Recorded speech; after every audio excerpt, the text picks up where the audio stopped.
Ya alhamdulillah nih kita dalam keadaan sehat walafiat. Hmm. Dia hanya saraf kejepit. Jadi saraf kejepit itu lebih sakit dari orang sakit yang lain. Jadi dia mungkin bisa teriak-teriak ya.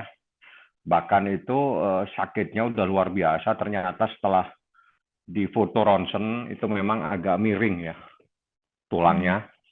Kalau nggak salah tulang sebelah belakang atau saya nggak tahu. Yang jelas visumnya ada sama saya. Visumnya hasil ronsennya ada sama saya. Dalam keadaan dia saraf kejepitnya sudah cukup lama sebetulnya. Iya, terus katanya kan Seperti harusnya rawat inap. Terus berarti kemarin sempat rawat inap atau gimana tuh Bang? Mami Nikita. sehari saja setelah itu Niki minta pulang Hmm. karena dia merasa lebih terpenjara dia kalau ada di rumah sakit. Hmm. Ya, jadi dia lebih merasa ini sudah bukan rumah sakit ini. Kalau sudah seperti ini, saya sakit tapi sebelah saya ada yang jagain. Gitu lah ya, bukan satu lagi, lebih dari satu, sehingga ini sudah nggak logis lah. Ini kasus-kasus apaan sih? Ini kita ini memang siapa? Kayak dijaga seperti itu, bahkan di kamarnya saja ada yang tidur di situ juga ikutan. Hmm. Udah nggak logis lah ini kasus seperti tindak pidana luar biasa, Hmm. teroris ataupun mungkin pelanggaran HAM berat misalnya nih Hmm. kita. Makanya nih kita bilang saya lebih menderita kalau ada di rumah sakit dalam keadaan seperti ini. Hmm. Makanya kita minta supaya dia balik ke rutan. Hmm. Dan akhirnya dia kemarin udah balik ke rutan.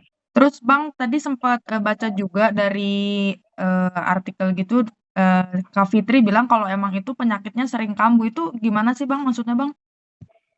Oh iya, memang kalau saraf kejepit itu sering kambuh sudah lama.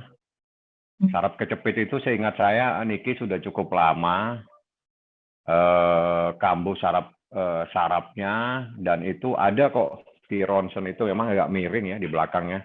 Hmm. Dan itulah yang menyebabkan dia kesakitan.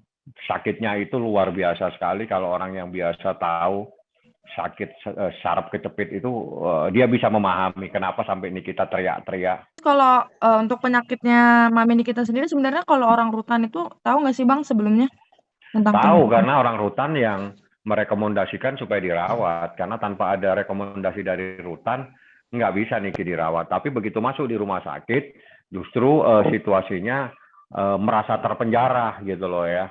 Hmm. Jadi Niki merasa ini kok seperti apaan gitu. Jadi kayak mau melarikan di kamar, dijaga, ada tidur orang di samping dia, di samping sebelah kursinya. Udah nggak logis lah, ini kasus apaan sih?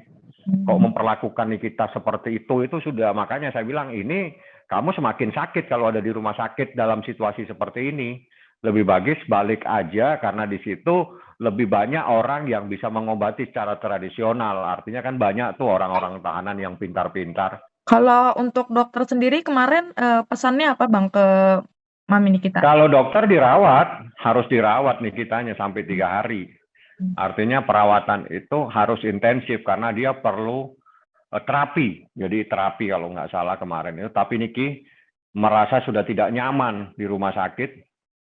Dia merasa lebih terpenjara dibanding di penjara sendiri. Hmm. Jadi daripada dia semakin menderita, akhirnya dia menderita bukan karena sakitnya, menderita karena dia betul-betul di kotak seperti itu ya. Mending balik aja lah. Di rutan dia lebih bebas, bisa beraktivitas, bisa berolahraga.